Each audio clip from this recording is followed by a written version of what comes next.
Alright everybody, welcome back to Marsh RC. This video today is brought to you and sponsored by White Rose Hobbies. We are back working on the White Rose Hobbies truck today. Again, SCX10 2 kit. We're building it up. Today we got some exciting things going on with this thing today. We are going to be dropping in the Mamba X ESC, Castle B-Link, and this one's I'm pretty excited about this one. We're dropping in the Holmes Hobbies Puller Pro 540 2200 kV censored brushless motor. And then we obviously will have one more thing to go into this truck today, and that is the Spectrum DX5C receiver and transmitter system. So this is what we're doing today on this truck. Also, we're going to be throwing some tires on it, and I still got to put shock oil in the shocks. So that's what we're going to get accomplished today. For tires right now, I don't remember where I sat them. We have some just generic RC four-wheel drive Encompass tires, and then I also have a set of the TSL Super Swampers on a set of rims. They're actually glued on, so they're just temporary now until we figure out exactly what we want to be running on this truck. So that's what we're going to be doing. So let's dive right into it. Let's start with the motor. So I'm also going to be doing an unboxing on these. And in case you guys haven't seen, well, actually, the build video isn't up yet, but I talked about a little bit in another video. If you haven't seen yet, in my personal SCX10 2 kit, I'm running the Hobby Wing X brushless system combo, the 2300 kV, and we will be doing a side-by-side comparison video of that system and this system right here with the Puller Pro and Mamba X. So, alright, we got this open. It's all nice. That horrible beeping in the noise background, if you can hear that, that's the battery charging for this truck right here. So if you haven't ever unboxed one of these things before, you do have to do some soldering onto things, your bullet ends. Sometimes you need to be soldering on. Ryan did everything, all the soldering on this stuff. I don't think he had to solder anything on the motor. I think it was just on the ESC. So that's the motor. It is a sealed can, as much as you can actually seal a brushless motor.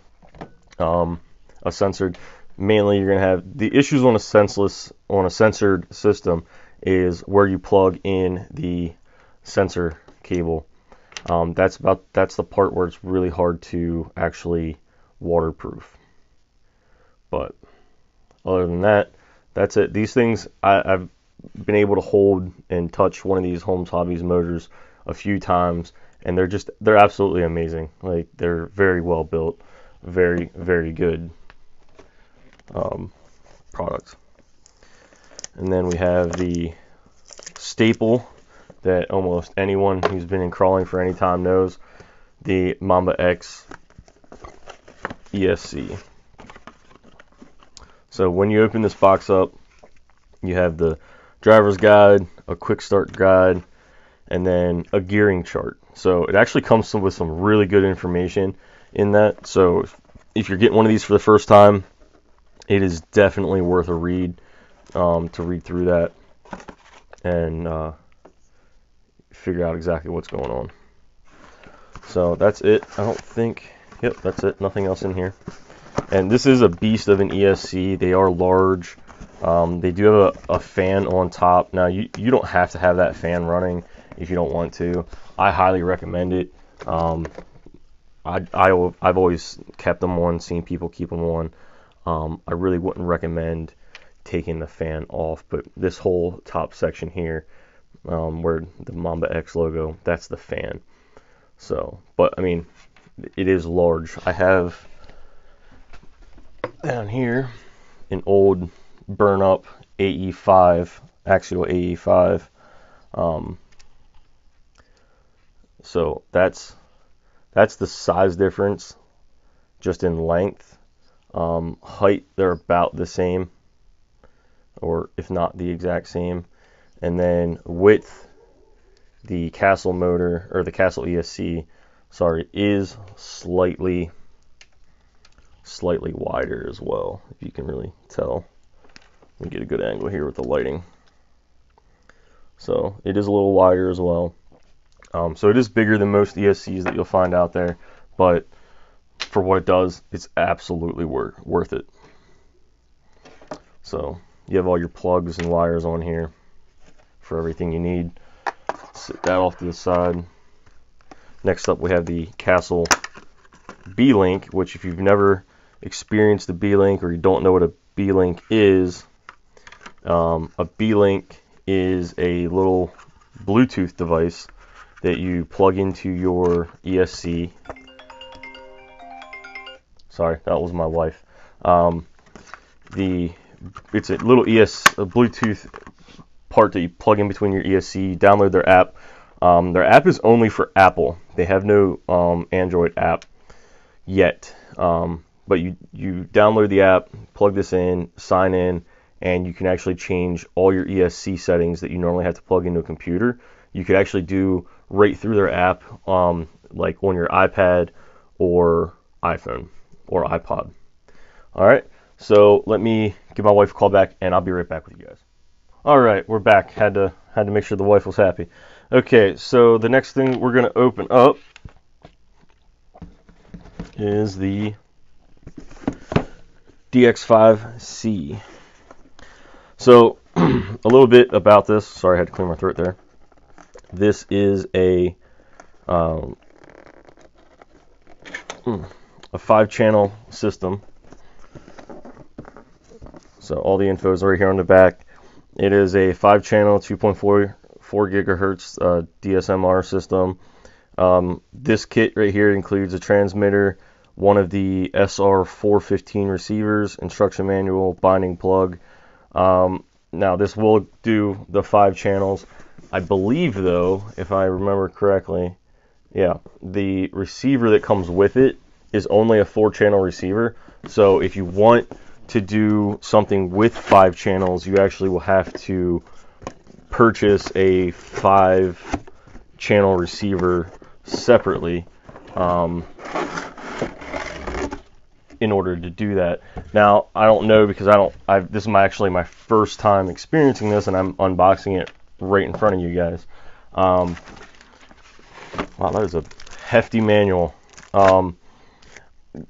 I know on the older style Spectrum transmitter that I have, I can actually do up to 10 vehicles or 10 receivers bound to it. So I know you can do multiple with this as well.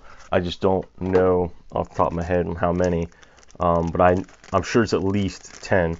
So yeah, here's the receiver. It is a 4-channel receiver again,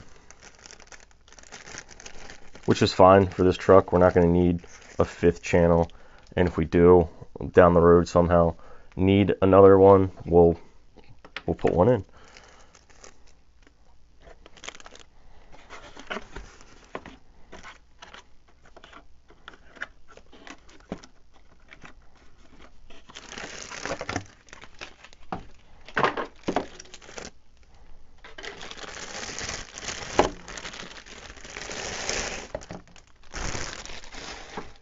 Hopefully that wasn't too loud in the mic there.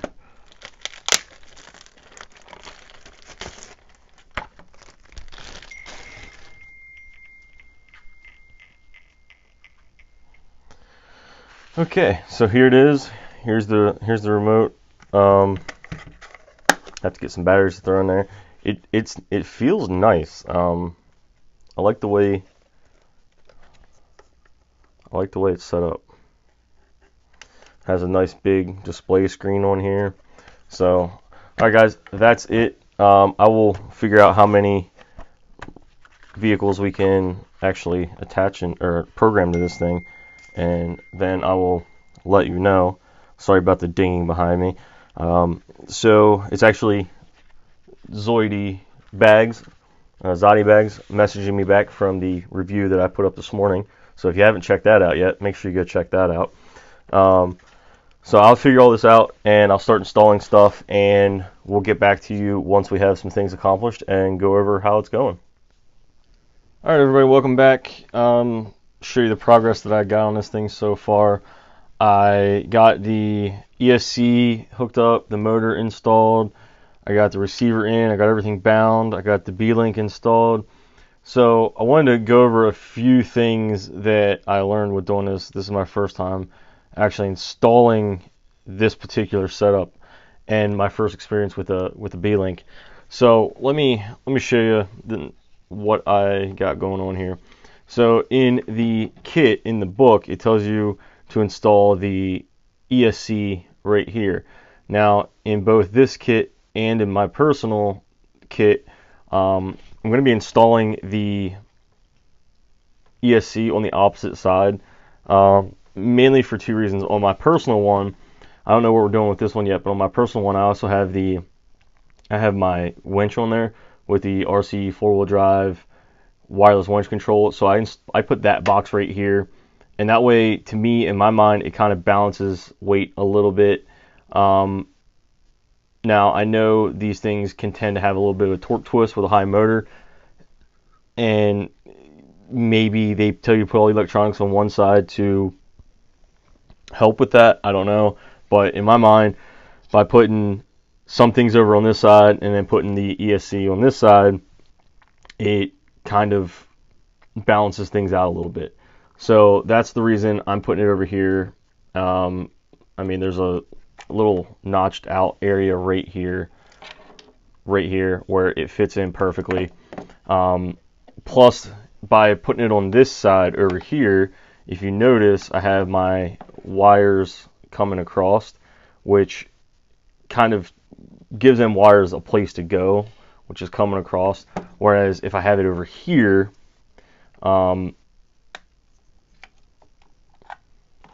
just a lot more to be bunched up in the way. You see everything all bunched up in one area. Whereas again, over here, I can kind of, give them wires a place that they want to go that help take it up without having to coil them and strap everything down all over the place.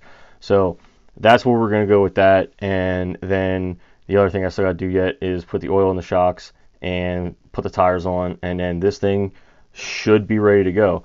I have turned this thing on. Let me throw a battery in this thing for you. I have turned it on. Everything does work.